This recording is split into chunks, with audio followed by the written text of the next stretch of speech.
Jethro's in the pit. Roger that, gentlemen. So we'll do a backup check on backup 1 in approximately 30 seconds.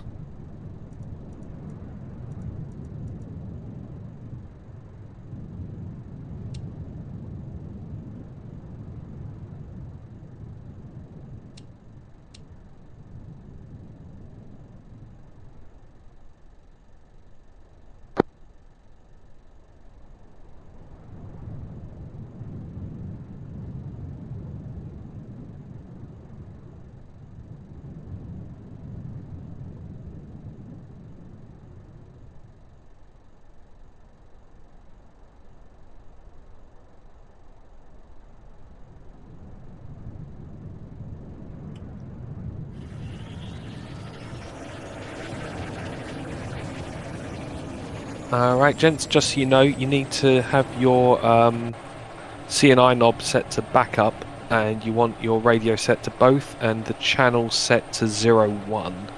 I'll give you just a couple of seconds more to square that away, then I'll do another backup check. I'm getting no power on the radio when I turn it to both. Have you got your volumes up? Yeah, sorry, switch on.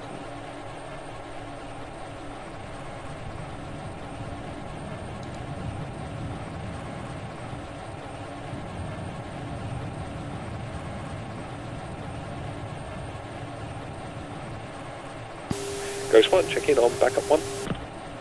2. Ghost 1, checking on backup 1. If you're doing a zipper, please don't, because I don't know who the zipper relates to, whether it's 2 or 3. It's all in the SOPs, you'll get there eventually, but for now, if you could just do a call in as Ghost 1-2, Ghost 1-3. Ghost 1-2. Ghost 1-2. Roger that, and Fiscus, your Ghost 1-3, our flight is Ghost 1, just for reference. Sorry about that, yeah, Ghost 1-3. Roger, I think I know what's happening, Fiscus. Your microphone is cutting out at the front and back end, so we only hear the small squirt in the middle. Just something to bear in mind, we may end up missing you from time to time or not quite hearing you right, so sorry about that. Alright, gentlemen, you're clear to start your aircraft. We'll do a upfront check on Victor 15 in approximately 5 minutes. 2.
Alright, gents, sounds like I've got a JFS fail. It's one of the first ones I've had on start 2. So I'll just be about 3 minutes behind you on the startup, just while I get it refueled. You'll probably be at the same time as this time I've worked through.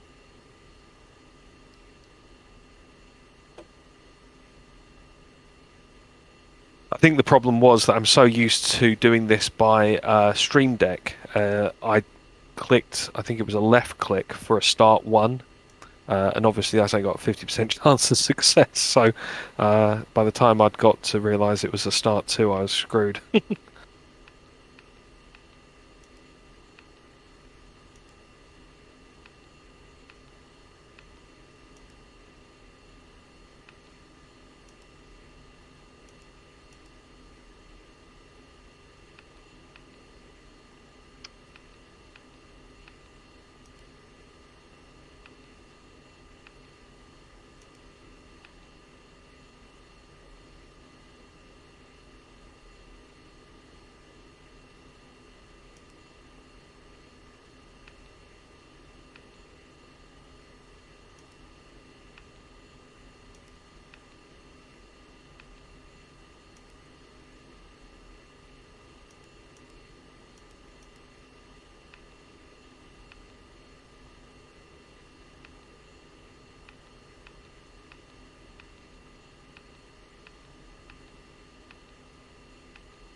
5 minutes to get the canopy shut.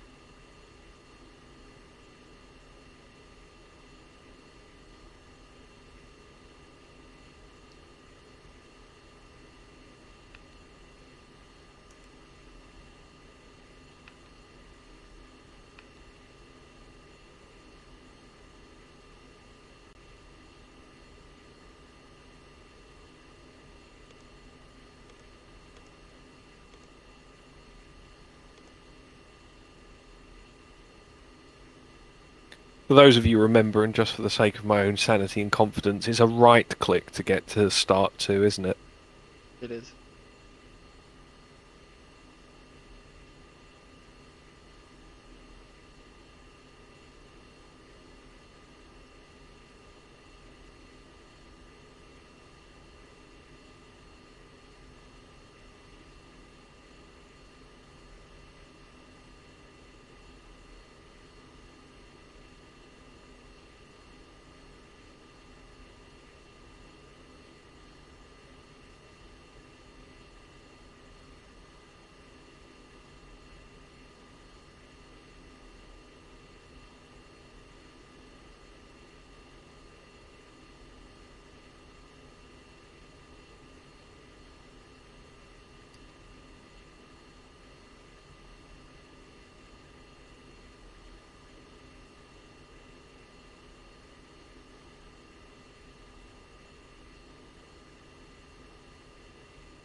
Ghost 1, checking on Victor 1-5. 3. Alright, all I got was a bunch of squelches there, so don't forget, press and hold your microphone, give yourself a chance for it to kick in, and then just a 2 and a 3. We don't use squelch as at the intel 2. I'll explain why at the debrief. 2. 3. Roger that, gents. Continue your start up. I'm just going to push over to ATIS and get our ATIS information.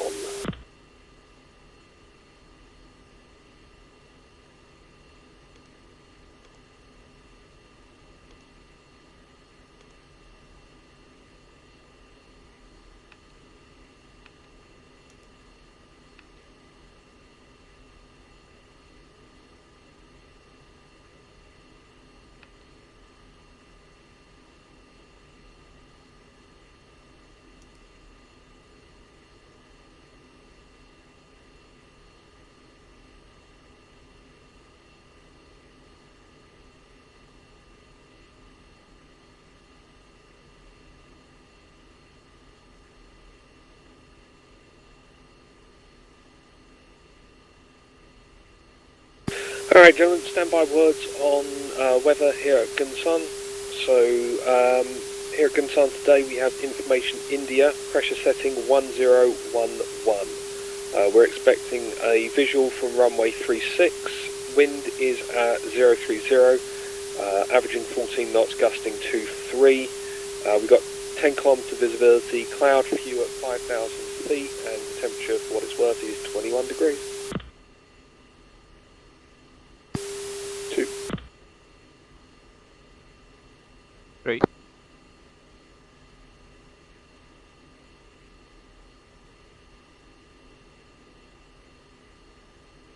3's the line and ready.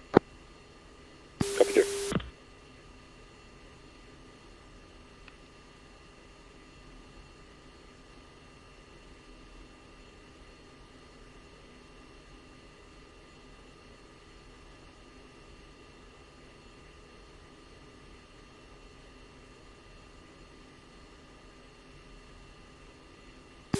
Gunsan ground, Ghost 2, request ground abort for my number 4, please. Ghost 2, roger.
And Viper 1, Ghost 1, 1 is good jet ready to taxi, call when ready to taxi. 2's ready to taxi. 3's ready to taxi. Gunsan ground, Ghost 1, 3 Foxtrot 16s, looking to taxi runway 36 and a ground abort for my number 4, please. Ghost 1, roger. Good evening, Ghost 1. You are number 1 for departure. Taxi Alpha, and hold short, runway 36.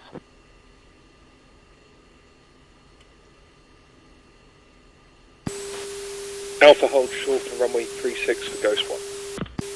Ghost 1, chocks and pins, stand by to taxi.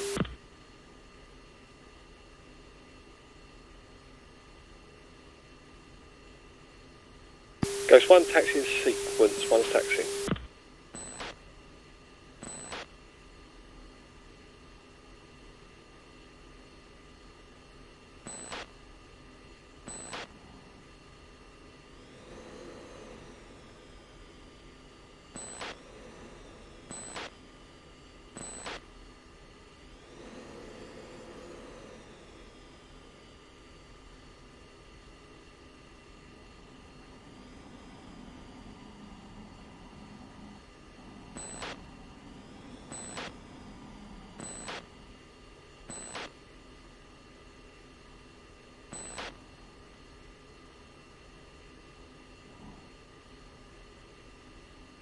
Ghost 1-1, contact tower for takeoff. Switch to 29230. 29230 for Ghost 1. So normally we wouldn't say push uniform 3. The moment you hear the tower giving instructions to your flight lead to change channels, you just go with whatever the tower said. But for the benefit of clarity, Ghost 1 push uniform 3. Alright, so normally at the EOR we do what we call an EOR check. It's basically a very basic alpha check and a sanity check that the aircraft is set up and working properly, it would run something like this. Ghost 1, stand by for EOR check. 1 is balls 178 for 124, yardstick sweet, and dolly is, he says, sweet. And then from there, if you guys in your HUD, you're seeing the same bullseye that I just read out, which is the bullseye position, then you just, and you've got your data link is working the same and your yardstick is working the same. All you do is you just say 2, same, 3, same. If there's something wrong, you call out the fault and we work it through, but otherwise it's just 2, same, 3, same.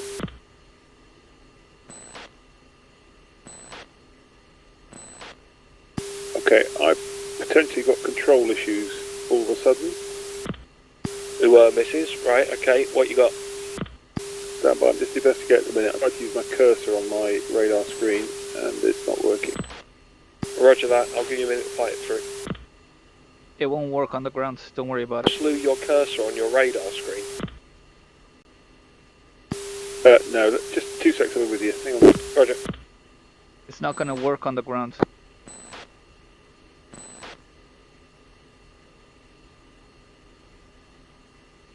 It'll work after you're airborne. Yeah, stand by, I've got lots of different things all of a sudden not happening. On the upside, nothing's fallen off your aircraft. Not yet, at least.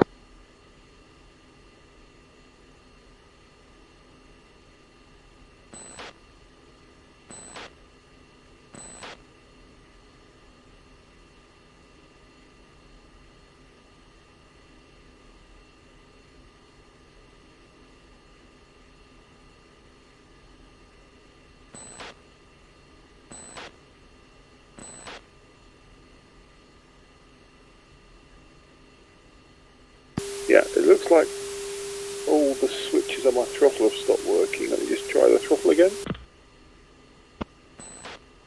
So the throttle's working.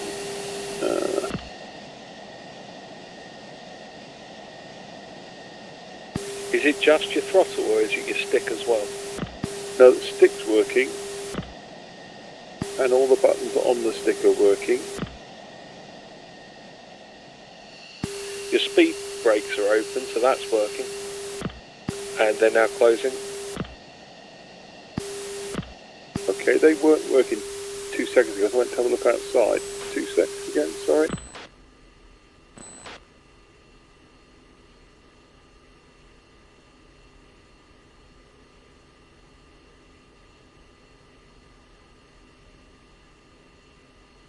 It's almost like I'm stuck in dogfight mode. Roger that, try pressing C for cancel.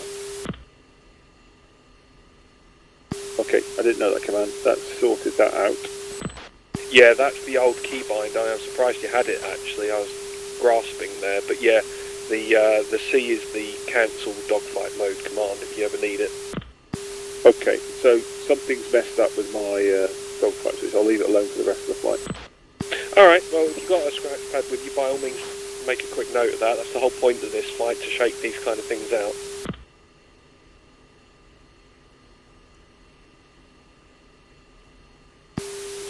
Should be good to go now. Roger that. Guns on tower, Ghost 1 is requesting hold short runway 36 Alpha for a VFR departure.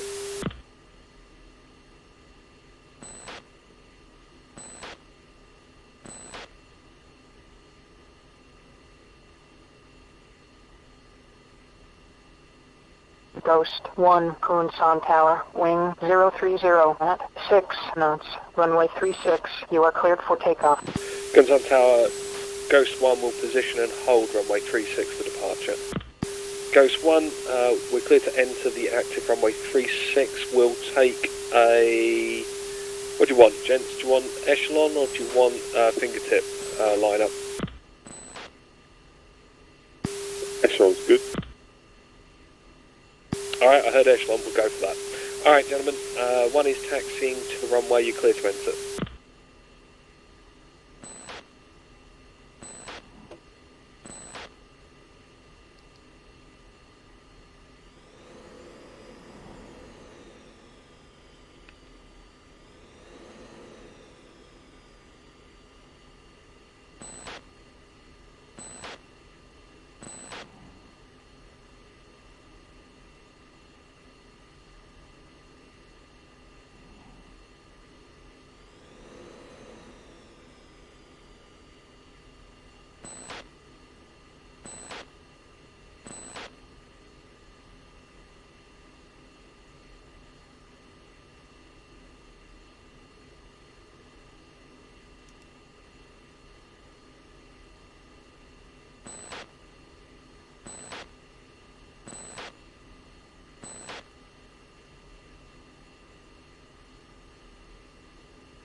And just for reference, we normally call 3 in position or 4 in position. Whoever's at the back we'll just call in position. I know I can see you guys, but just as an SOP we call it in case someone's in the slot and I can't see them.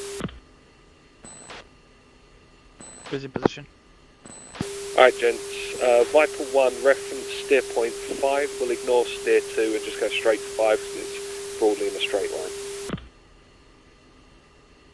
2. 3. Ghost 1, run him up.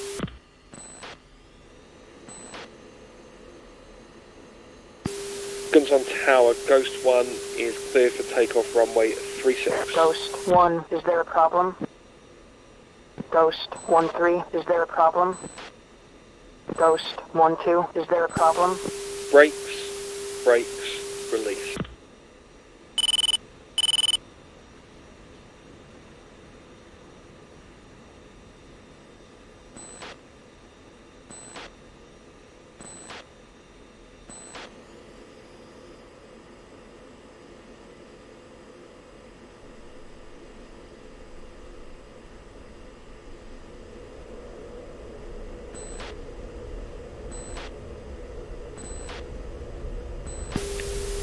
Guns on tower, Ghost 2 holding short runway 36.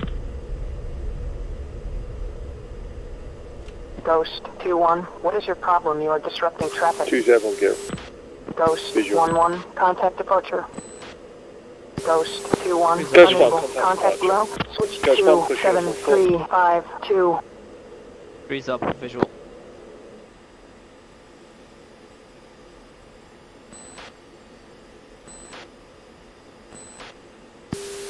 Guns on departure, Ghost 1 is passing 2,000 feet for Bipper.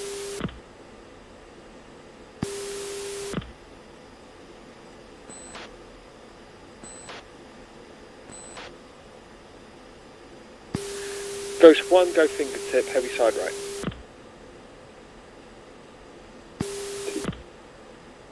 3.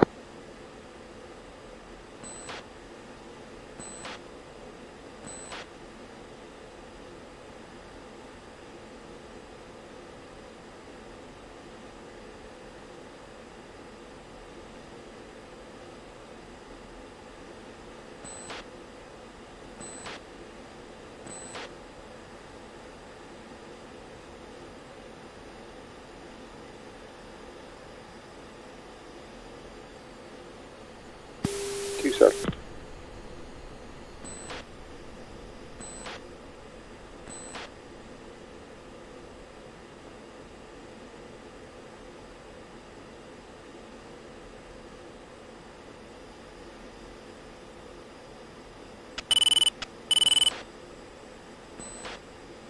Three settled, right? Alright, roger that guys. Settle in, get yourselves comfortable, and we will go through the motions.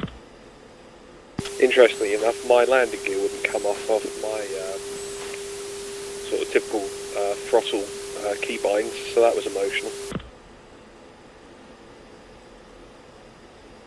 Someone remind me of that when we come in to land, that my landing gear lever isn't working. I've got to manually click it, or I'm going to be on the belly for the landing.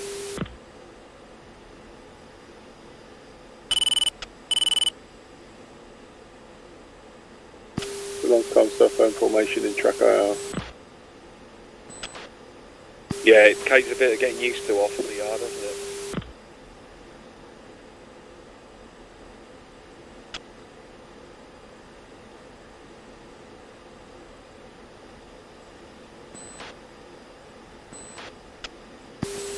Alright gentlemen, that's us through the transition altitude. You can reset your altimeter to 1013.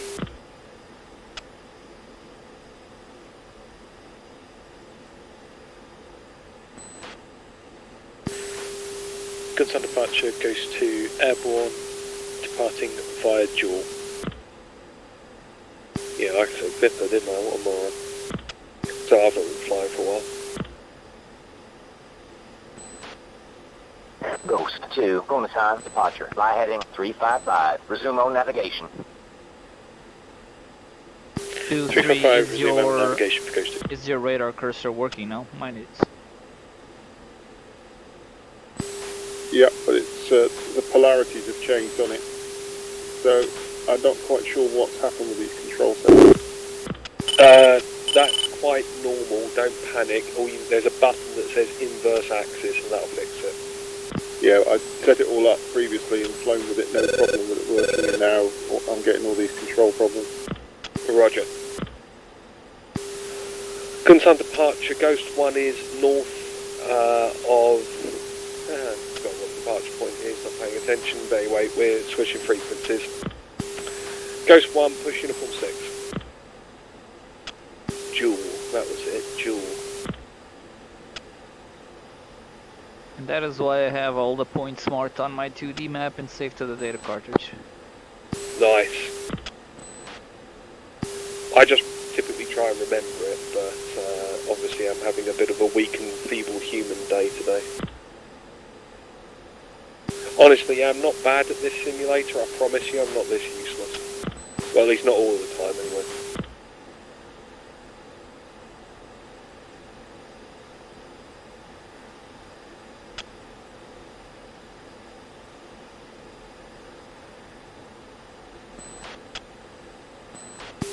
Really struggle with my visual views here. No mate, you're doing fine. Ghost 1, check right, reference steer point 6. So I just want to hear a 2. Ghost 3 to Ghost 1. Stand by. 3. Ghost 1, check right, reference steer point 6. 2. 3. Go.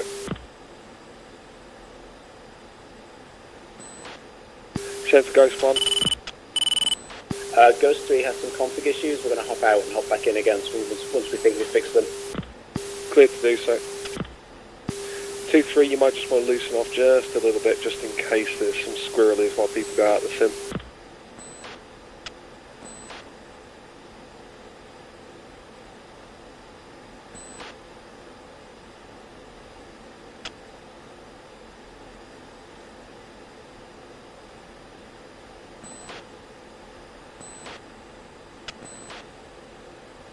So the way we do, and I think the SOPs actually need to be updated for this, so I'll be revising these this evening.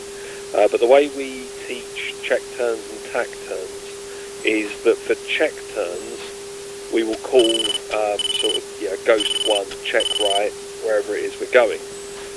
And then we wait for a 2, 3, and then when I call go, that's when the check turn begins. It just means that everyone's sequenced when we all go through and do it. And the reverse is true when we do a tack turn. So if we're doing a tack turn, you'll hear Ghost 1 say, I don't know, for example, Ghost 1, delay 90 left, go. And at the point I call go, I'm expecting the person leading the tack turn to be moving at that point. Ghost 2, check in on tactical. Ghost 2. 2-3, go Sushi. And yeah, we didn't do our tactical checking, so I was just covering all that off, so we'll do our checking on tactical. It's just the same as they did it. It'll just be a case of me saying on uniform, Ghost 1 checking on tactical, and then you guys just need to say Ghost 1 2, Ghost 1 3 on uniform. Pretty simple stuff, so stand by for that. Ghost 1 checking on tactical. Ghost 1 2 tactical. Ghost 1 3. So yeah, just Ghost 1 3 or Ghost 1-2. If you're not on tactical, I'll soon know about it, because I won't be able to hear you. Okay, you said on tactical after we said okay. I know what you mean. Sorry, it's just the same as everything else, Jethro. SOPs don't make any sense until you're used to doing them, and then you just kind of get into step, don't you? Yeah, the tactor thing I've discussed at length with many people. The correct call for it, if you know what I mean. Go on then, so what's your interpretation? Well, my argument is that when you say go, you're already doing the manoeuvre, and your wingman is then thinking about what you want him to do. So when I've done it previously, what we would do is the go command would be 2 saying 2 or 3 saying 3. That would be the expediter or the start of the tac turn. Yeah, I can see some sense in that. I can see where your logic is. Typically, we run delay turns silently anyway, so there's no calls made at all. My counter argument to that will be if we're in a sort of combat environment and I need to move my flight quickly, I'm much more interested in people getting around the corner than I am about doing it perfectly. So, for example, if right now we get some Sukhois come up on our RWR on the right flank and we're in box, and I want to turn the flight and engage them, I'm simply going to call Ghost 1 delay 90 right go. At that point I want everyone moving in that direction. Yes, it does mean that there is a delay for thinking time, and yes, I agree that isn't optimal, but we do get used to it, is what we've found, and it doesn't cause too many problems. But I understand the point you're making. I can't argue against it. If you're going to come at me with logic, then I can't really argue with you. Yeah, the only problem there is it's all very well doing it, but if your wingman doesn't come with you because he's not heard you or he doesn't understand what you said, then you split the formation. Also very true. We've not had that happen yet, and generally I'm watching the MFT to make sure the turn happens, and I'm visually watching my wingy. But yeah, again, if all you're going to do is come at me with logic, I can't really argue with you. Yes, boss, I'll shut up. No, it's a fair point. The SOPs, as I've said, they're not set in stone. We can talk around them. Generally speaking, we will correct any errors where we see them as they start to happen. So, by all means, as we start to see people making those kinds of mistakes, then you've got another way of doing it that would resolve that mistake. So, if we start consistently seeing those errors, then it would infer that the SOPs aren't fit for purpose, therefore we need to change them. I've personally not seen it yet, but that doesn't mean to say it won't happen.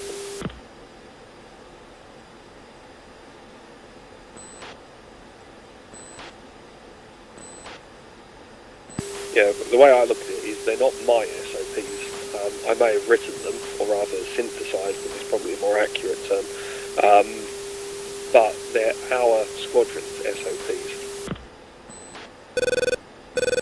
Yep, I guess I just go on what the book said.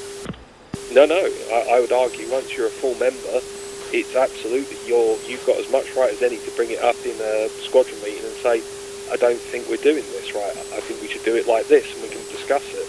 Or we keep making these mistakes because the SOPs are rubbish, so we should do it like this. Yeah, it's an open community, it's everyone's SOPs. Right then, Ghost 1, check right reference steer point 7. 2. 3. Go.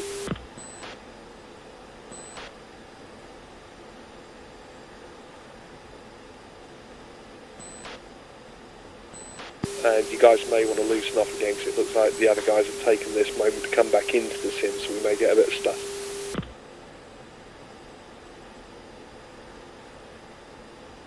Oh, by the way, if you've not seen it in the brevity list on the website yet, we've invented a brevity code for ourselves.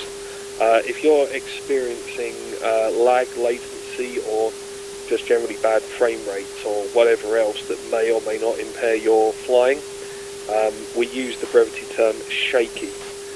I don't think it collides with any other brevity, and we just say that if we're having sort of frame rate issues or internet issues and whatnot.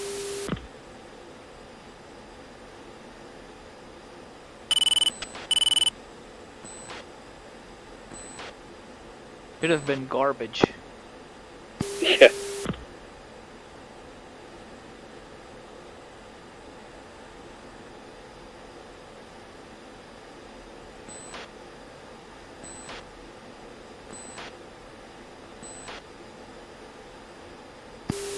VR sorted out. Not enjoying it. It's not I don't enjoy it, I don't find it very intuitive. Yeah. Well, if it's any compensation, you're looking good. I know you're a bit wobbly in places, but you're doing a hell of a lot better than a lot of pilots I've seen. But I know it can be better, says Jethro. Alright then, let's see if we can't roll out on the flight path this time. Ghost 1, check left reference steer point 8. 2. 3. Go.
So here's a question for you, gents. Have you guys been flying the F-16 in DCS? Yeah. Yes. Is it me, or does, when you're doing this kind of flying and you're rolling out on a steer point, is it me, or does the steer point arrive quicker in DCS than it does in BMS? I swear to God, the thing sneaks up on you in DCS, but it doesn't in BMS, or is it just me going nuts? I don't have the experience in BMS to be able to answer that. Ghost 4-1, package I'm not departing sure I for know what you mean. Sorry, say again, Fiskus? I'm not sure you know what you're talking about. Just you're talking about the bug moving around the heads-up display. You'll see it in a minute. So when we move to steer 9 in a second, it'll put the steer cue over to our right shoulder. As it aligns into the HUD, I always used to find the DCS one sort of came through quicker, and you had to snap into it a lot quicker than you do in BMS. On that subject, Ghost 1, check right reference steer point 8. Check steer point 9. Yeah, correction, steer 9. 2. 3. Go.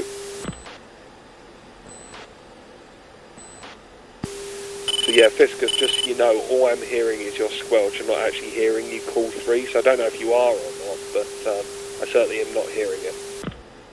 I am, but I remember we used to have this issue with the SRS, and SRS had a little thing where after I let go of the push to talk, it kept the mic open like for a couple more fractions of a second. I'm not sure if that can be achieved in IVC. I'll have to see. Yeah, you see there, you cut off as you were still talking. Either that, or I need to like remember to keep my finger on the PTT before after I stop transmitting whatever I want to. Well, for what it's worth, that sounded really good. That was fine. Yeah, it did. I need to just maybe internalize this to keep my finger on there. Yeah, because you kind of sound like this, or like an equivalency of this. To me, this is how you sounded. Yeah, I just need to keep my finger on. And you just lose that last half a second. I wonder if the key is coming loose and I'm not realizing it on the key bind that was set by default. Gotta hope not. It's going to be an awkward fix. Yeah, IVC isn't exactly handy with its button configurations, is it? No. But then I just use the mic switch on the HOTAS these days. And don't know, it's changed all since you last flew. So I think when we were last in BMS together, we had to use target software to map the DX switches, but now all the DX buttons are now fully mappable, via DX. So you can just go into the configurator and say, right, that's the first stage gun trigger, click, make that, laze or whatever you want to do with it. Yeah, I had to configure a couple of things, and it was really handy with this new way. I'm hoping if I need to reassign these radio keys, it'll be equally as easy, because they are configured via the launcher and the keys in the game, and not like SRS, which has its own configurations, correct? Yeah. That being said, I've had a lot of trouble with the new way in 3.7 that the key mapping works. And I'm having some trouble. I mean, at the moment, I've noticed, I think that my landing gear isn't working, although I'm going to check that on the way back in. None of my Stream Deck buttons are mapped, even though I'd loaded my old keybinds. So I'm not sure what's going on there, and I'm not sure how the configurator in the splash screen works. Yeah, does that take precedence over the the key mapping that we used to use in the control setup page? I think so. I did that. I did the keys that I had to assign. The keys that I had to assign, I did them through the configuration in the launcher, and then it never even went to the setup after that. Then it all works. So what's it save that file as? Because I've noticed that you can't change the file name or load a file into that configurator. I wouldn't know about the names of the files, however. I think it loads it. I mean, this is only based off a limited amount of very rushed testing last night, but I think it saves it as the sort of the standard BMS keybind, whatever you want to call it, BMS pilot or whatever it is. So I think it just perpetually overwrites that, and then the expectation is that you're just constantly on that key file. Alright, if it works, it works. I'm not so convinced just yet.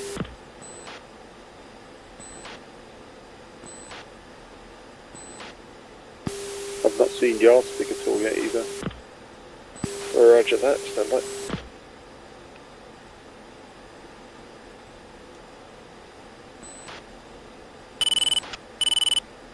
My yardstick is showing 27 miles. Yeah, mine's showing 27.8 as well, that's weird. Stand by one. Viper 1 to Viper... Viper, I'm too used to these, yes. Ghost 1 to Ghost 2 and Ghost 3. Can I just get you to reconfirm your TACAN, freaks, as we're showing some weird behaviours on TACAN at the moment. Ghost 1-1 from Ghost 2-1, TACAN is 1679 Yankee. Ghost 1 from Ghost 3, TACAN is 1780 Yankee. Someone's just changed it because it's just hit back to normal again. Yeah, mine's working good now. All Ghost elements, I think someone Same. changed it because it's just switched back to what we expected. So whoever found the error, thank you very much. We're all sorted now.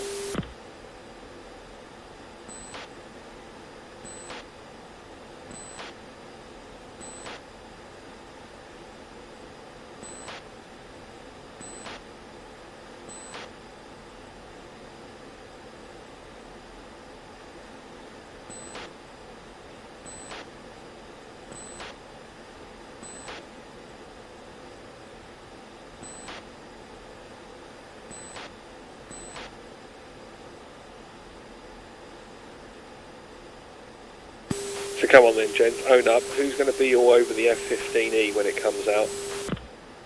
Me. I've already got a squadron in hand. Very nice. Can I come and fly with you, please? I fly the 16 with US Lancom, and I used to fly the 16 with JTF-1 and the 18, so I'm going to go back to JTF-1 and fly the 15. Nice.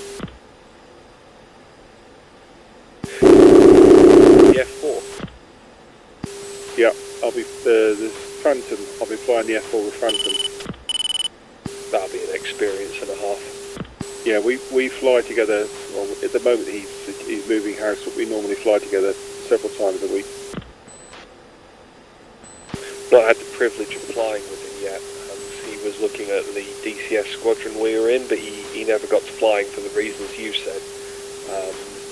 But I'm really hoping he'll be interested in BMS and he'll grace us with his presence, but he's not mentioned anything yet.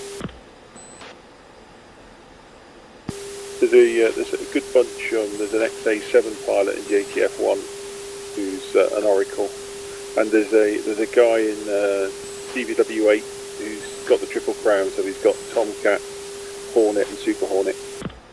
Wow, blimey, that's a really weird combination. You're not going to see that very often, are you? No, he's quite rare.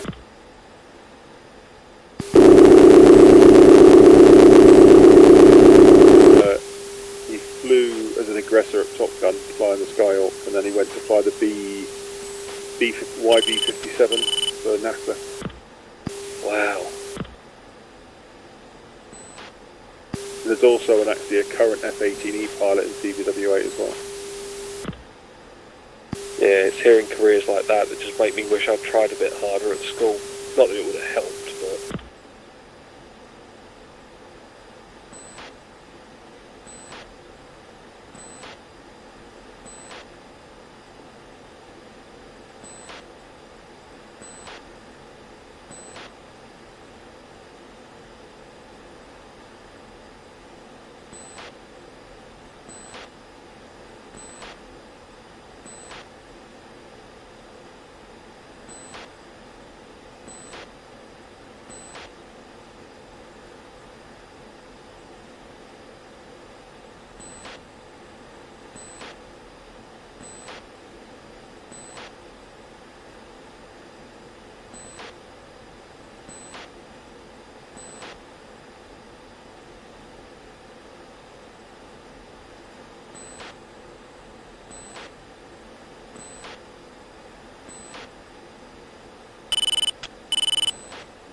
I really can't judge my distance at all in track IR. I mean, I take your point. I mean, that's one of the key issues with track IR, but for just formation flying, have you tried zooming your field of view out a little bit further? I've found if you get some really weird field of view angles that are really far back, that can sometimes help. Yeah, I've got it zoomed out to max, which I think I've set to 120 or 110 when we set up the config the other day. Yeah, I've got mine all the way back to 160, so I find that can help, but it's never going to be perfect, is it? No, I've got a 34 inch, so was it Sino who said he had a 34, so I just took his settings. Yeah, makes sense. Ghost 1, check right, reference steer point 10. 2. 3. Go.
It's going to be a bit tricky in the turn, gentlemen, but we're going to swing all the way through to steer 11. That's going to be on a heading of about 220. 3.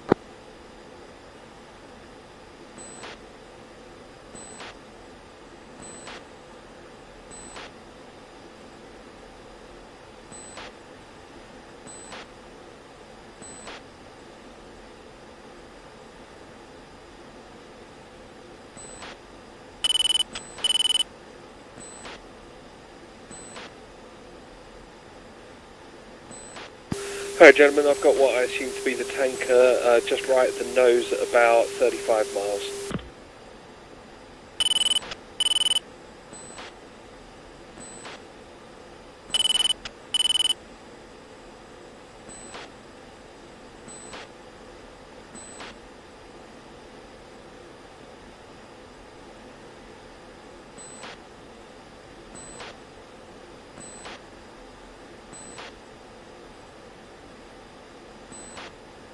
It looks like they've got some new lighting effects for the sun. I've got to be honest, I'm not sure I like them.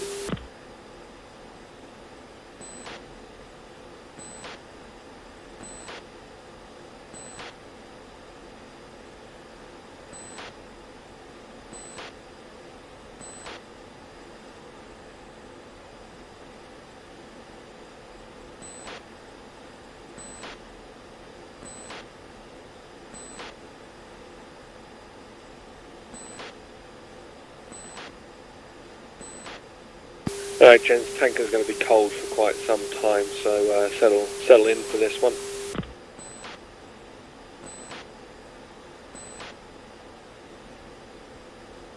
Looking forward to being able to fly the tanker in DCS and be able to turn back. Sorry, say again? Looking forward to being able to fly the C-130 tanker in DCS and be able to turn back to the aircraft. Yeah, very true.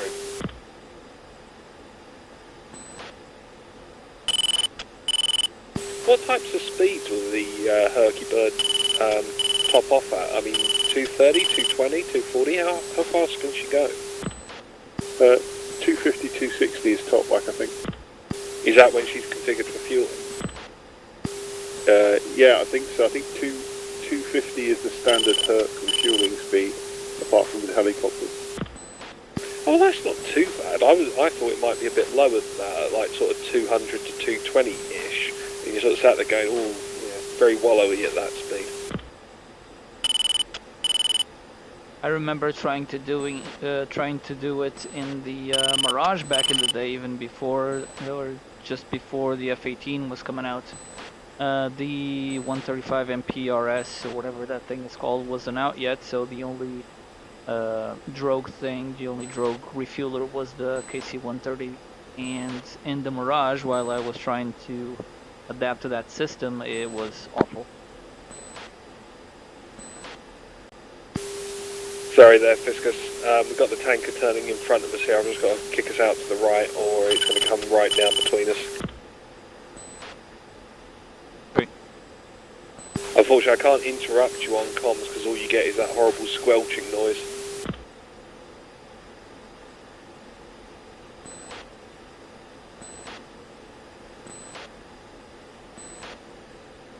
You guys are going to get to watch me do one of my famous tanker intercepts, which are useless.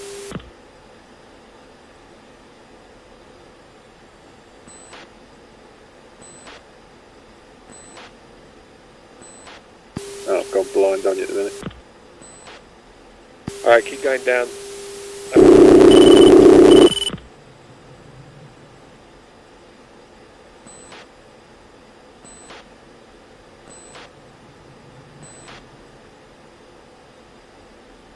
Track IR and me have never been great friends. Tanker just passing above us and over our left shoulders. We're going to roll out behind it on the right side. I'm going to keep us in this turn.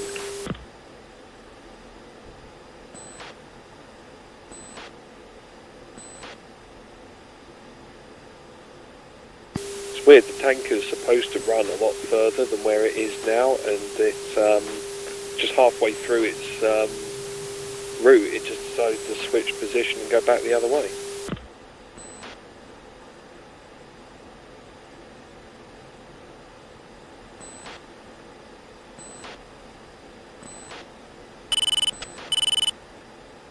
Okay, I'm overshooting you now. I'm really struggling with track IR.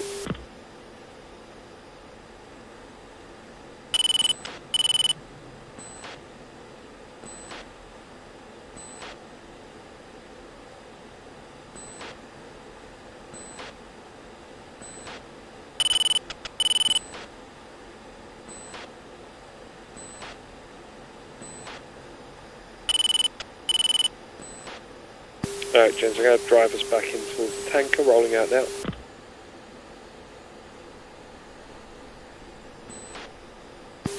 Very quiet, I'm trying to rejoin. Roger. Ghost 1, go echelon left, loose. 2. 3.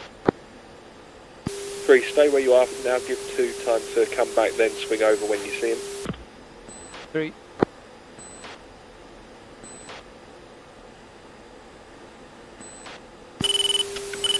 Sentry 1, Ghost 1 is coming off your frequency for the tanker, Texaco 1. Visual traffic left 11 o'clock. Visual. Go look at them. 2 and a 4.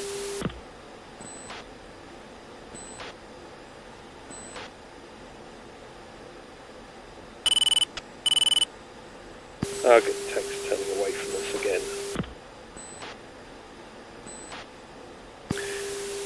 Ghost 1, push uniform 13. 2.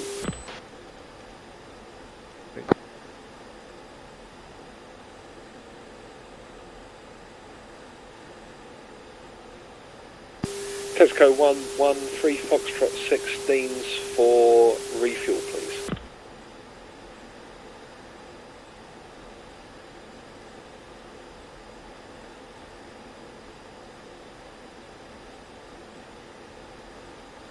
Yeah, this Ghost sucker's 1-1, turning all the way around again. You are number 1 to refuel.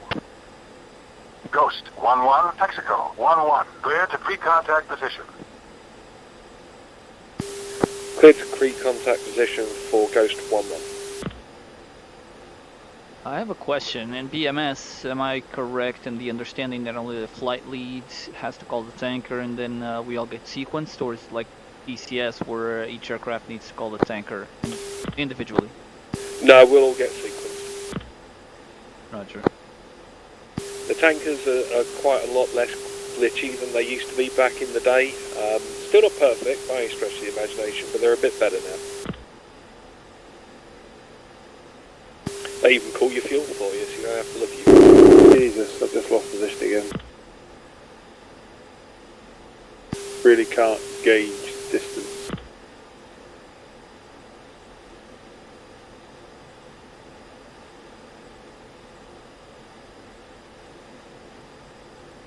I'd just be happy if this tanker stayed still. Gonna have to get the arsehole. Keep saying it, I know.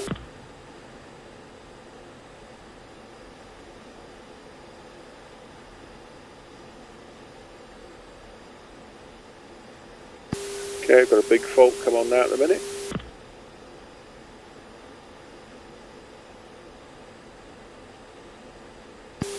Uh, 2-3 when able, check you're on uniform 1-3. 2's on 1-3. Ghost 1-3. Yeah, Roger, got you.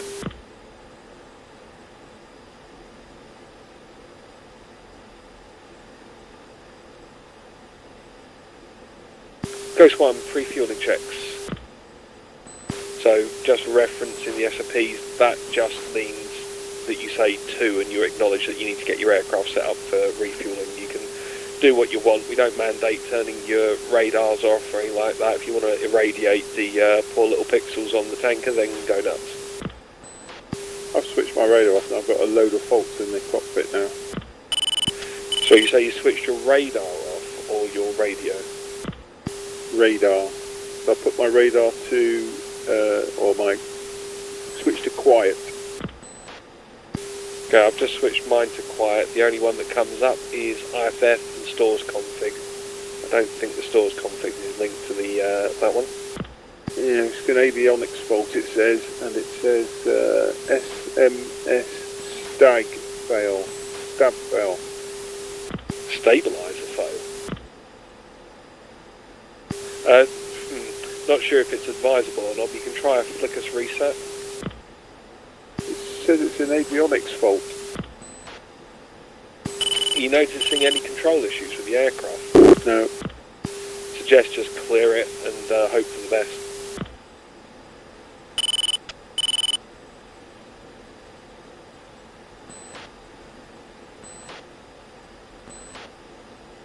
Okay, Okay, 2, swing on over, correction 3, swing on over to the left side, just give 2 a little bit of room if you need to. Great.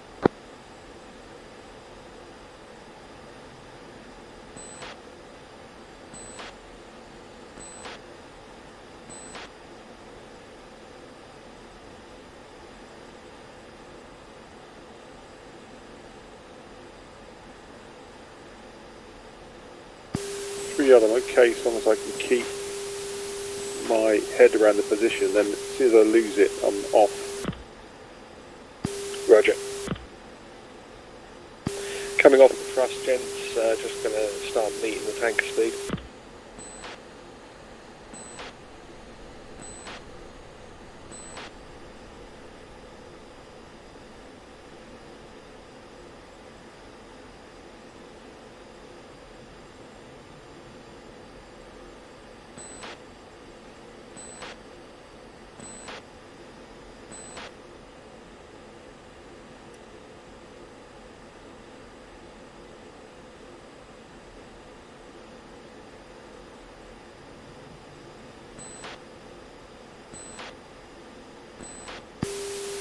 And 2, when able, come underneath 3 and get yourself back in between us. I worry the tanker will have a bit of a moment if it tries to take me, then 3 will probably just all collapse and blow up and horrible things will happen. Yep, we're in position. Roger.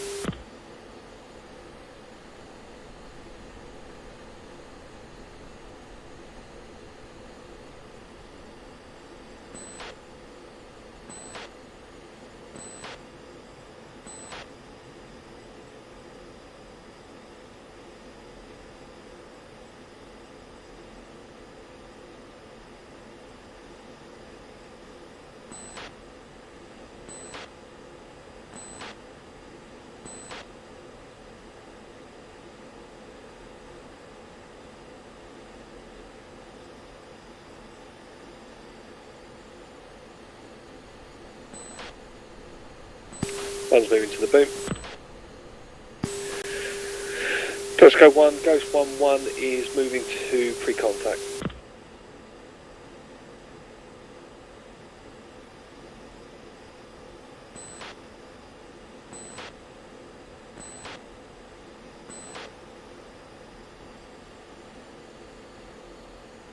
Tesco 1, Ghost 1 request £2,000. Correction, actually £1,500. Ghost 1-1, Texaco 1-1, cleared the contact position. Ghost 1-1, cleared the contact position.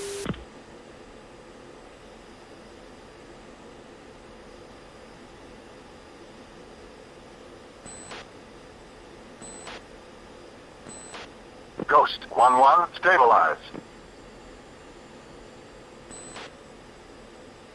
Contact. Contact, good play.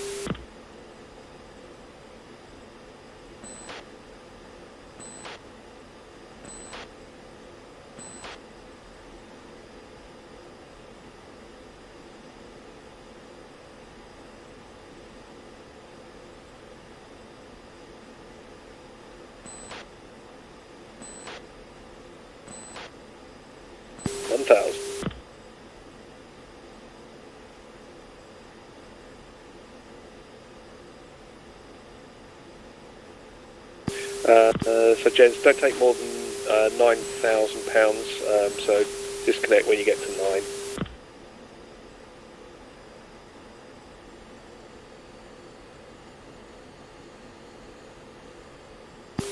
Ghost 1-1, done refueling, disconnect. Thanks for the fuel. Disconnect.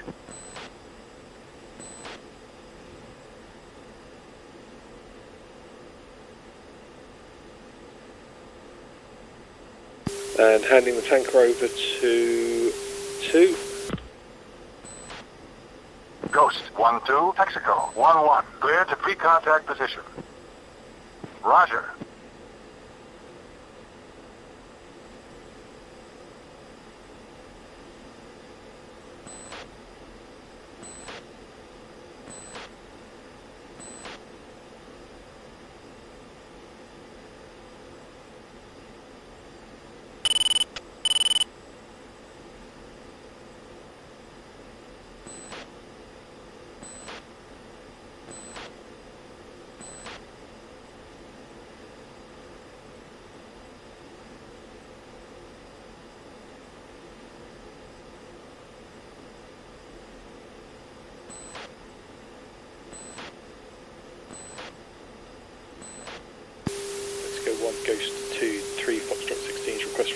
with priority on my number 3.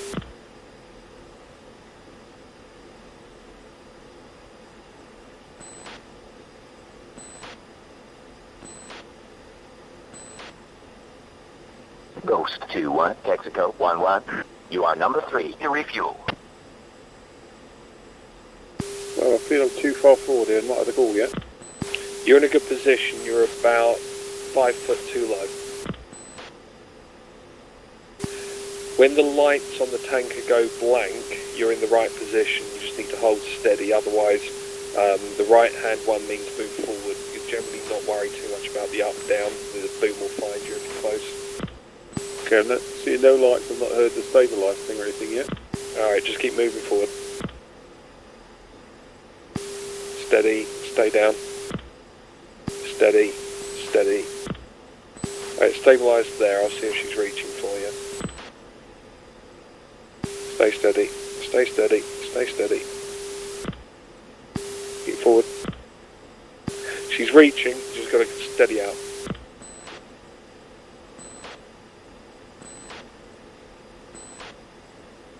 Does he not have to call ready for contact position or something? I think it gave him the pre-contact.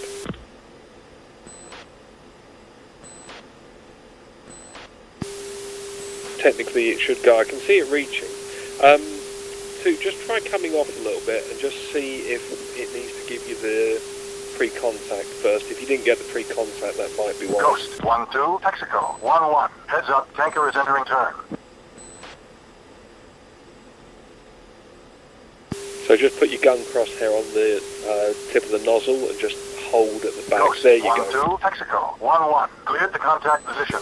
Right, there you go. That'll explain why she wasn't quite grabbing for you. You were in the right position. I think you just hadn't pushed the tanker to clear pre-contact.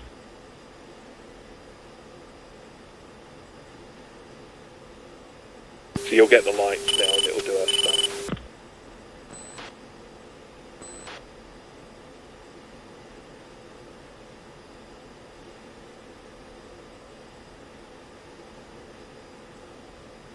Ghost 1-2, stabilize.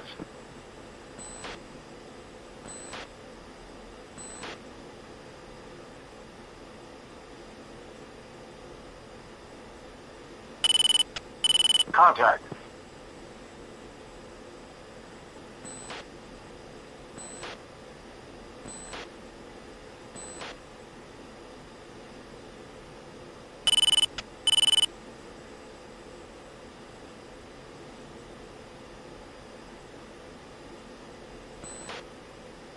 $1,000.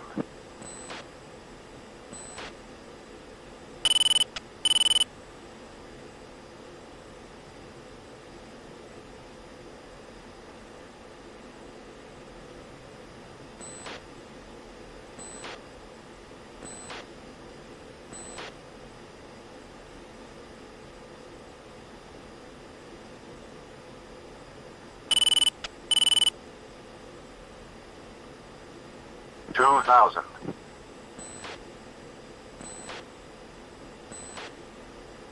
Disconnect.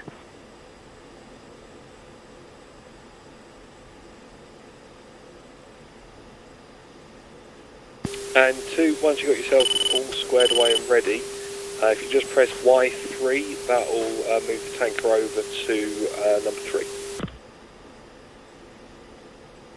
Ghost 1-3, Texaco 1-1. Cleared to pre-contact position.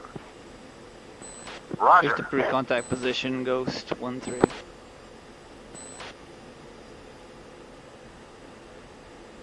Ghost 1-3, Texaco 1-1. Cleared the contact position. Clear the contact position, Ghost 1-3.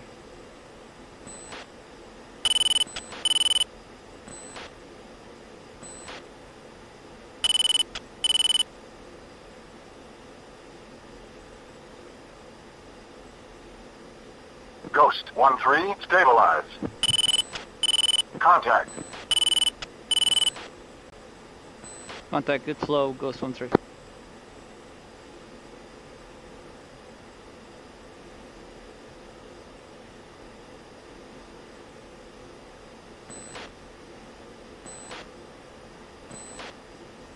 You do have to pull PCS and the turn. Yep, very true. 1,000. It's a maniac.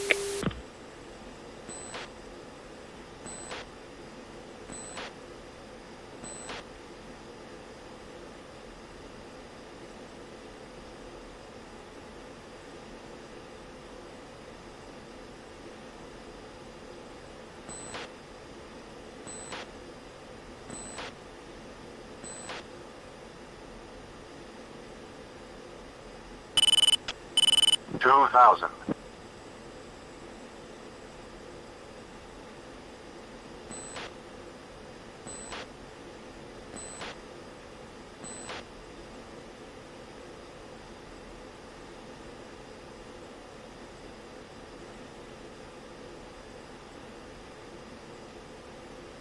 Plus 1-3, disconnect. Disconnect. Ghost 2-1, Texaco 1-1. Clear to pre-contact position. Texaco 1, Roger. Ghost 2-1. Belay that, I need my number 3 in first.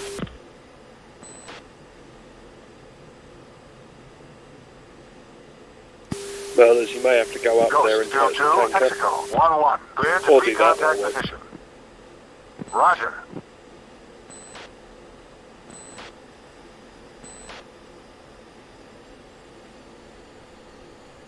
Ghost 1-1 is moving away Ghost from the 2-3, tanker, Texaco checking 1-1. away Clear right to to 90 pre-contact degrees. position. Ghost 1, Roger. we're checking right to 090. 2. 3.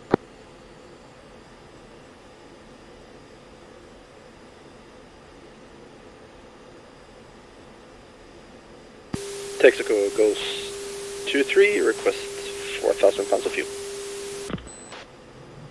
Correction, 5,000 pounds. That's more than enough room, gents. We'll roll out on 070. Ghost 2-3, Texaco 1-1. Cleared to contact position. Goals 2-3, clear contact position.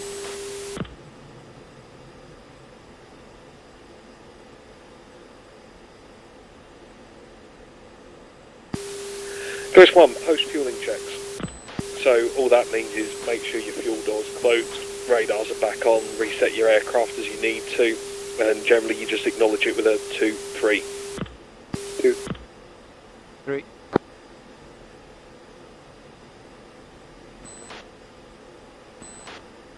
Ghost 1, when able, save fuel. 1 is 8.2. 2 is 8.1. 3, 8.8.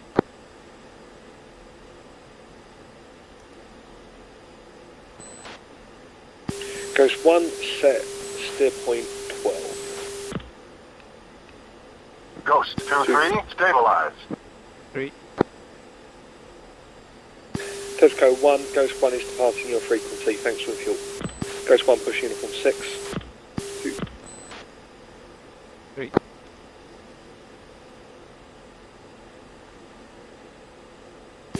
Ghost 1, check in on tactical. 2. Ghost 1-3. Yes, don't forget, if we're on uniform, we use the full flight number and seat position, i.e. Ghost 1-2.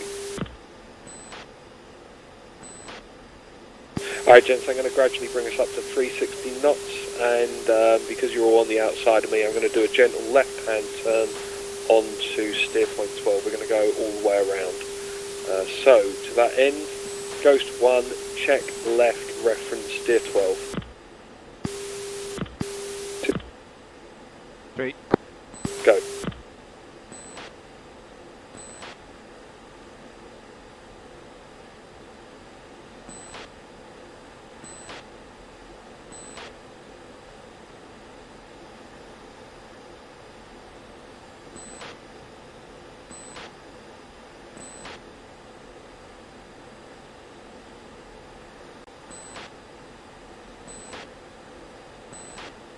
See, this is where I lose it. I just lose the depth perception.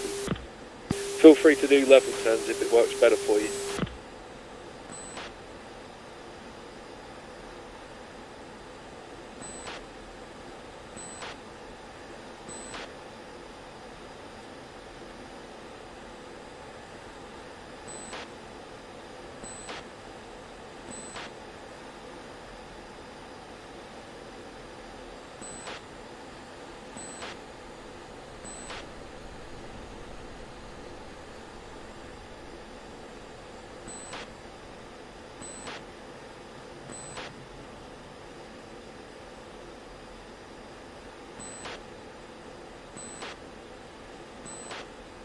3 visual traffic, low left, 10 o'clock. One's blind. Passing under us now by the river.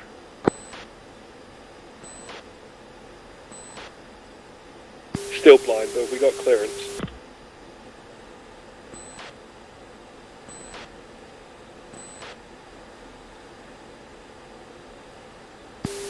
What's the altitude separation, 3? It's like at least 5,000 feet. Roger, we'll continue. It was going the opposite way anyways, as fast as. Roger.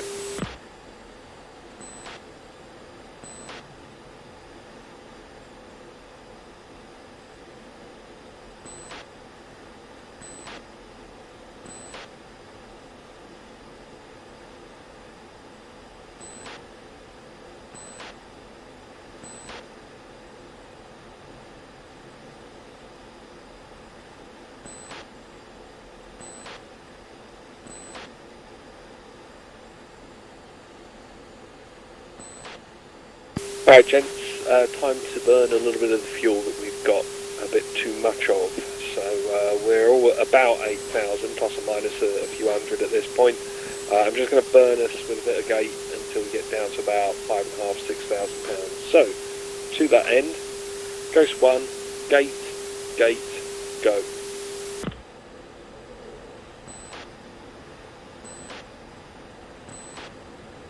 And don't forget, I'll be providing you guys with a little bit of thrust margin, so you will need to balance your gate so that you don't overtake me.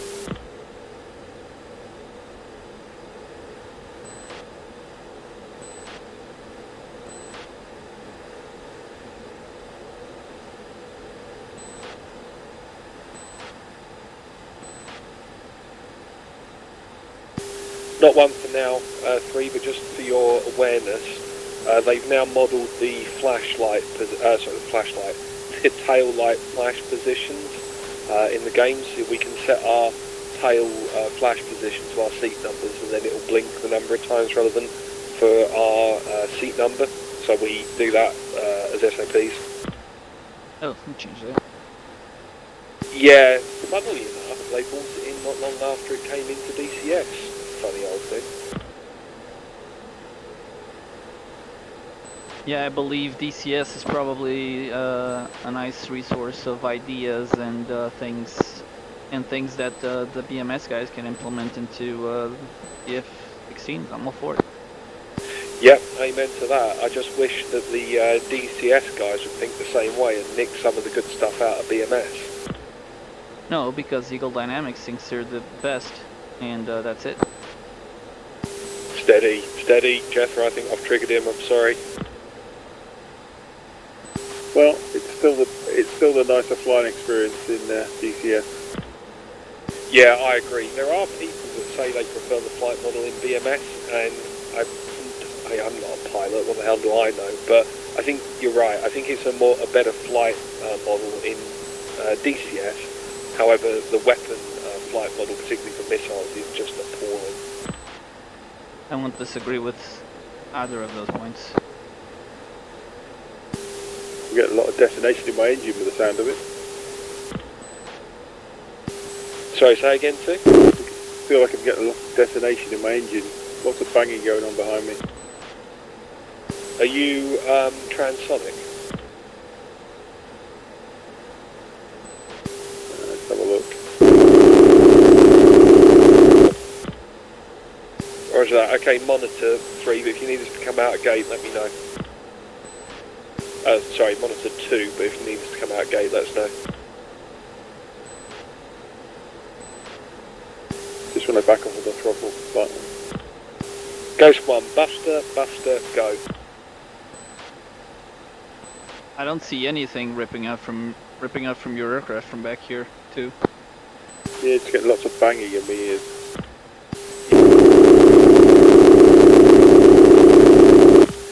Thing come up earlier, so let's not test our luck.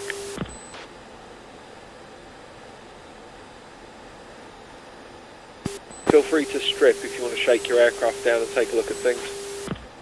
No, it's okay. Just keep going. It's still flying. Roger that. Ghost 1, go fingertip. 2. 3.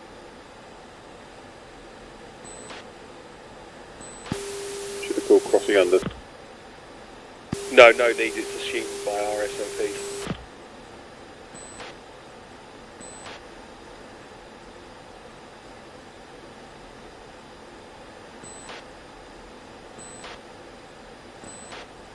Alright gents, be advised, looks like about 40 miles on our 10 o'clock. We've got Ghost 2 by the looks of things. No, correction, Ghost 3 up at 27,000, so I'm just monitoring them in case we need to deconflict our flight paths. We're on a constant bearing and we're all piling into Gunsan at this time.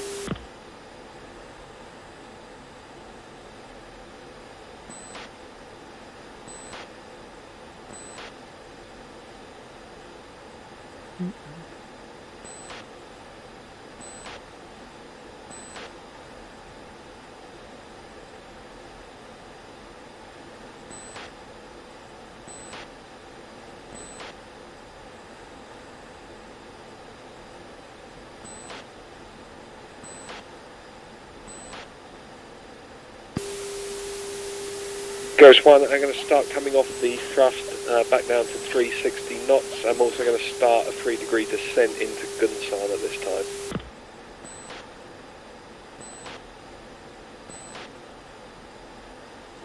Three.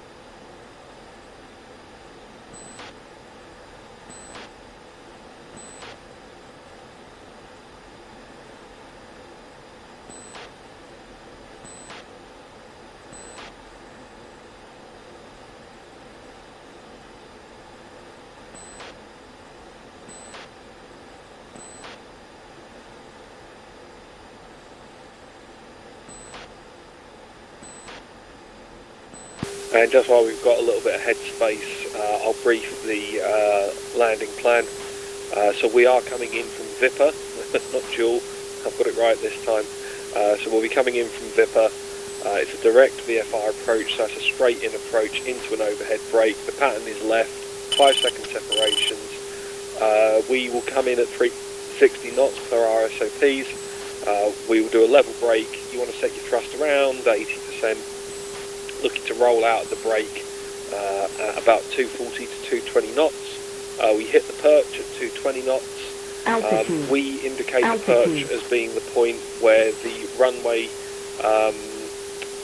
threshold, not the run over, but the threshold of the runway would touch grass, and that will be at the point your AMRAM sort of rail touches your leading edge flaps. That's the visual cue we use. The moment you have seen that sight picture, you should be in the turn at that point, so you need to preempt it just a hair's breadth, and then you'll be in roughly the right position, and then after that it's just using the E-bracket into land.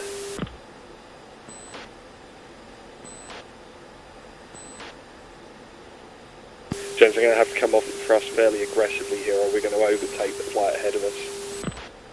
Just be aware.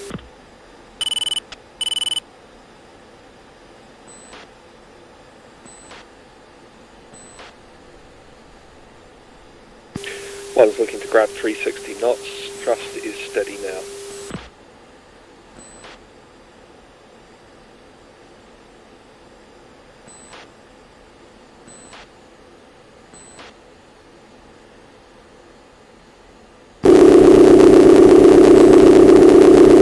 Altitude, QNH at the airbase was 1011, so we'll set to that for now.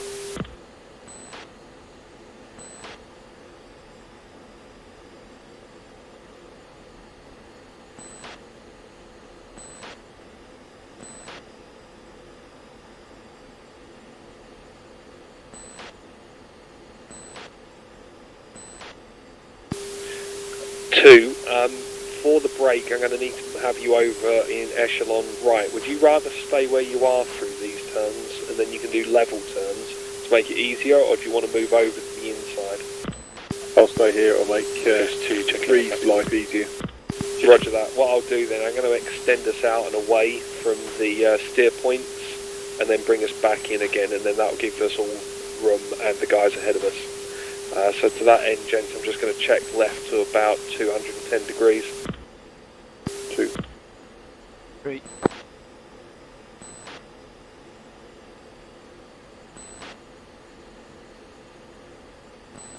Sentry 1 Ghost 3, checking out of tactical, switching frequencies.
And 3, be advised you may want to loosen up just a little bit for these next turns. They're not going to be quite as measured as the rest. I don't time these very well, so I end up having to crank it and yank it a little bit at the last minute, so just go as loose as you need to for a bad flight lead. Great.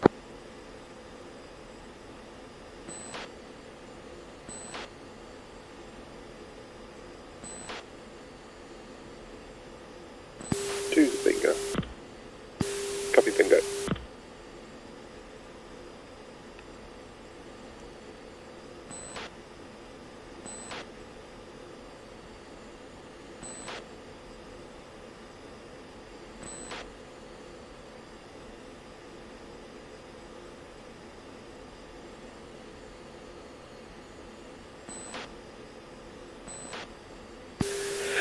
Alright, Jen, coming right onto steer 13, or at least towards steer 13, we'll probably blow through it, and that's the idea. 2. Great.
Ghost 1, reference steer point 14, go.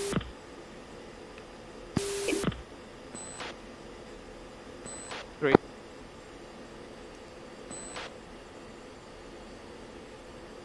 Alright then, just to make this slightly easier for yourself too while you're having viewing issues, what we've got ahead of us is steer point 14. It's going to be about a 30-45 degree turn onto the runway heading. We'll do that turn for yourself as a level turn.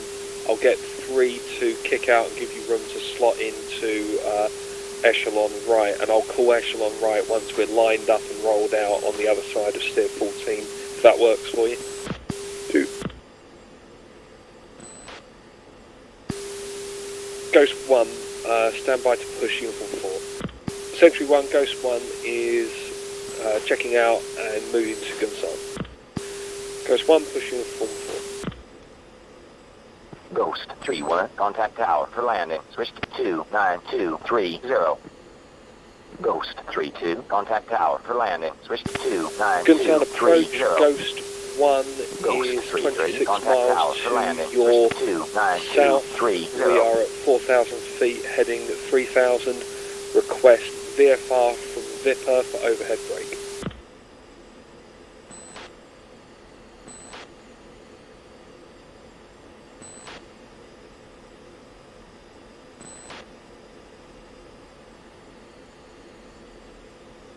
Good evening, Ghost 1-1, in a sound approach. Welcome back. Vectors for VFR approach, runway 36.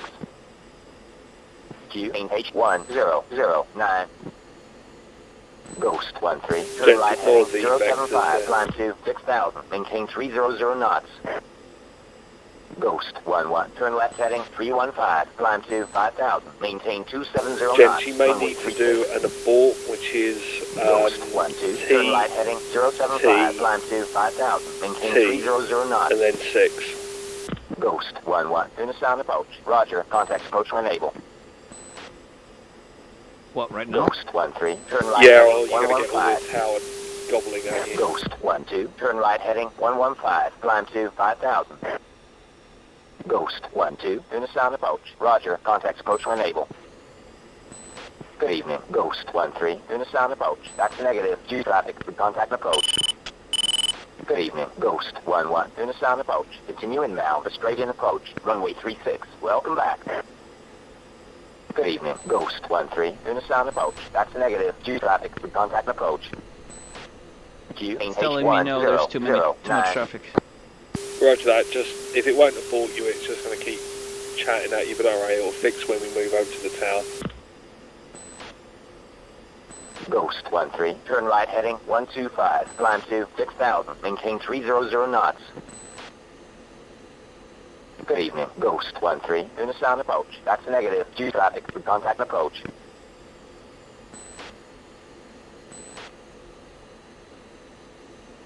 Just kicking out to the left here, trying to give 2 a little bit of room.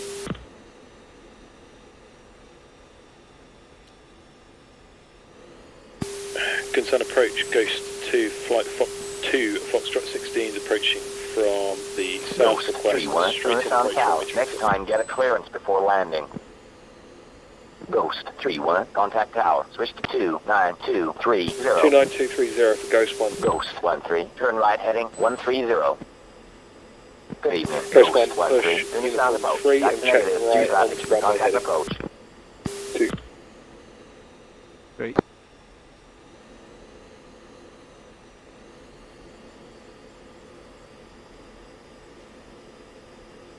Ghost 1, go echelon right for overhead brake. 2. Ghost 3-1, contact below. Switch to 73525. Gunsan Tower, Ghost 1 will inbound to land runway 36 overhead brake, pattern left, will call initial. Am I seeing a fire over at the base? Yeah, someone's been there.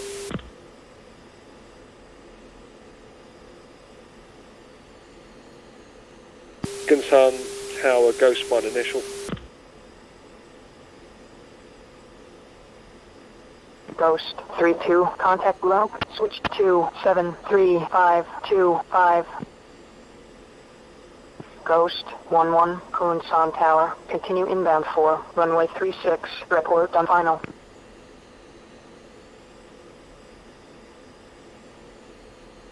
Gunsan Tower, Ghost 3 is clear of the active.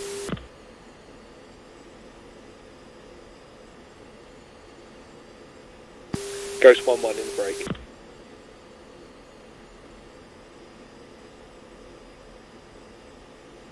Bingo. Bingo.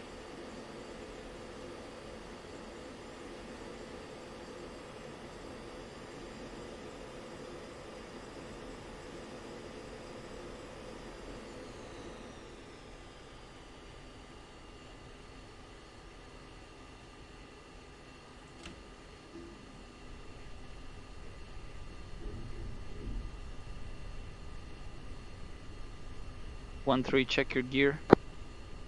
Yeah, done it, thanks, sorry. I panicked.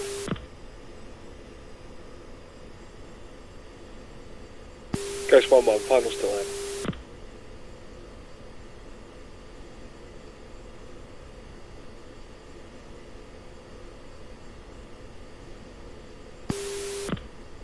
Ghost 1-2, final sign.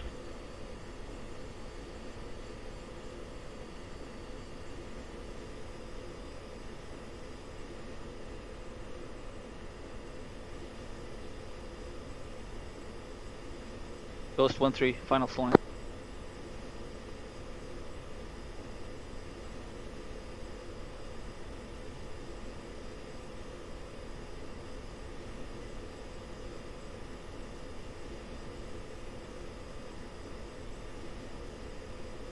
I'm blind on your lead.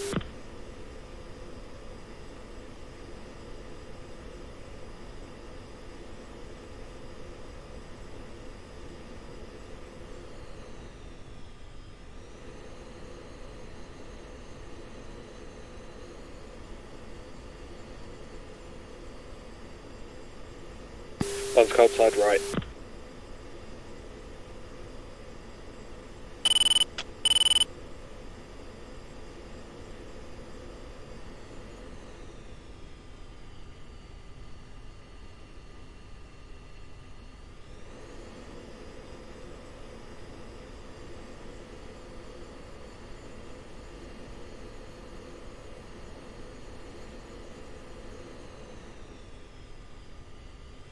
Ghost 1-2, Kunsan Tower. Next time, get clearance before landing.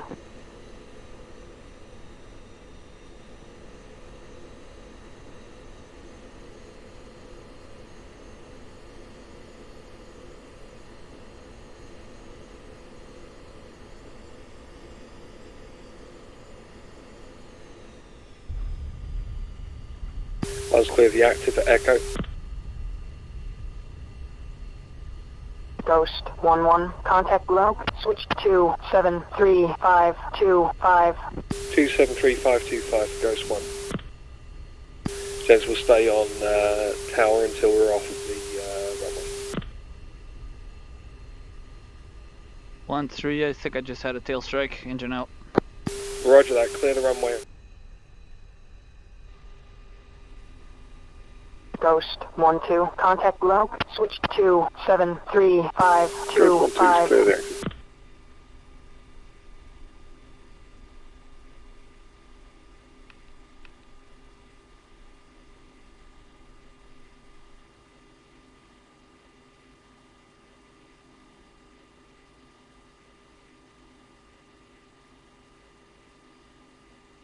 Ghost 1-3, contact below. Switch to 73525. Guntan Tower, Ghost 1 is clear of the active 36 at Echo.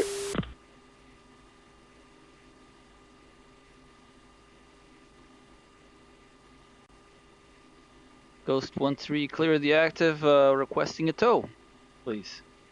Thank you.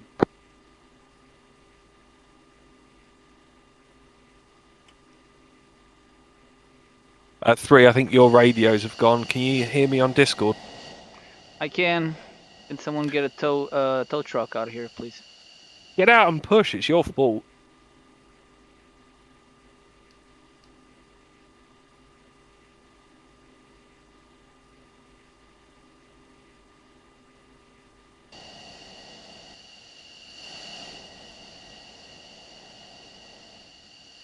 Well, this is a big... Guntan Tower, Ghost 2, 2 Foxtrot 616s, 9 miles out, we'll call initial 4 straight in approach runway 36.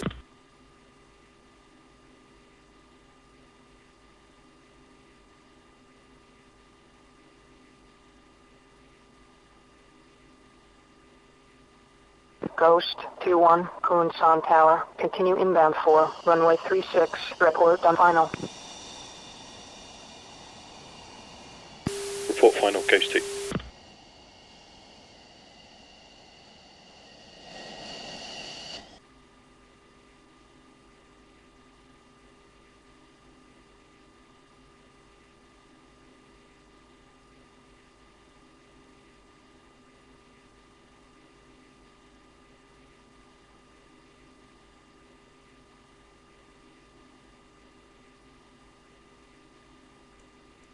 We've left you in place. We're going off to park up. We'll keep a beer warm for you, and we've put some learner plates on the back of your aircraft for you.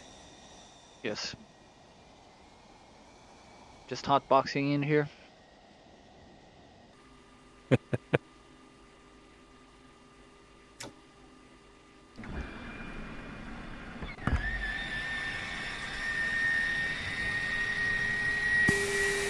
Consent Tower, Ghost 2, initial.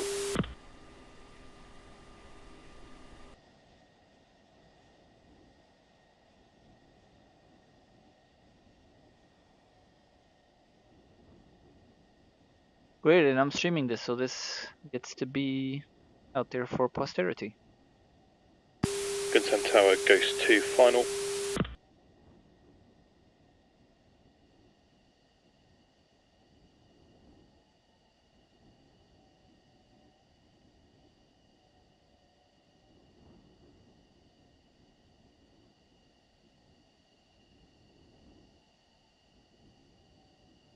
So I think I may have broadcast that on Uniform. I was just saying, if you're recording it for posterity, at least we'll have a record of why you got the call sign Tail Strike or Striker.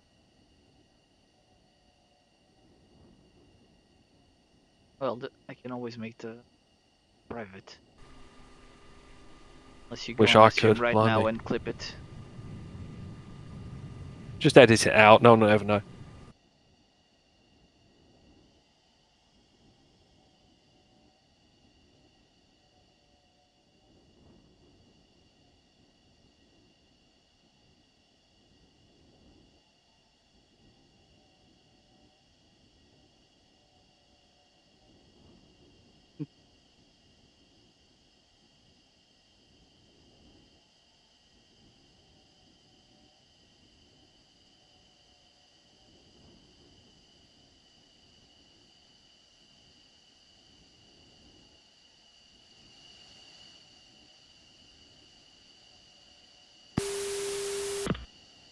Ghost 2-1, contact below. Switch to 73525. Ghost 2-2, contact below. Switch to 73525. Ghost 2, clear the runway. So, gents, just while we've got a couple of minutes on the ground, we can start our debrief from here, and then we'll continue it once everyone gets out the sim. Words from myself. Obviously, that's just a bit of an intro flight, not quite a fam ride, not quite a shakedown flight. Just something to get us all flying together and get used to how we do things. For my part, I was really happy with the way everyone flew. Jethro, I'll leave you to beat yourself up over your flying this evening, but I actually thought it was extremely good. Yes, alright, a little bit wobbly for track IR, but you know what? Practice makes permanence, and you would get there in the end, and you can see you're a damn good pilot once you get your VR on, I'm sure. So I'm not going to say anything about it. I know from speaking with you, you'll end up beating yourself up over that. I'd encourage you not to, but it's your call. Broadly speaking, I thought it was a really good flight. You guys are obviously very competent pilots. The only thing I would beg is please, please, please take a look at our SOPs. They are different to the way you've flown before, and as you've already identified, Jethro, they may even be different to what is considered best practice in real life as well. But you're going to be not so much tested on that. You're not going to be so much tested on that as you are sort of going to be sort of going through EFT, and people are going to be sort of expecting you to know all that stuff. So it's little things that are different, and I'm not going to list them all here because that wasn't the purpose of this evening's exercise. And the more you look at the SOPs, the more you fly with us, the more you'll get used to it. And that's the whole reason we have Viper School, is to give people the opportunity while they're doing some basic flying, and it will be very basic for you guys. It gives you the opportunity to engage more with our comm standards and our SOPs and all the rest of it. So really, that's it from me. I don't think there's anything more to say. Apologies if my flying wasn't brilliant this evening. It normally isn't. I'd love to say it's just because I've not been flying for a couple of weeks and I'm knocking on the rust off, but the reality is that I'm I struggle with pilot loading as a flight lead sometimes, so if I was crap, it's because I'm crap. I'm sorry, but that's just the way of it. I'm just going to quickly go over to the other channels and make sure everyone's landed, and then I'll get everyone out the sims. Just stand by for me a sec.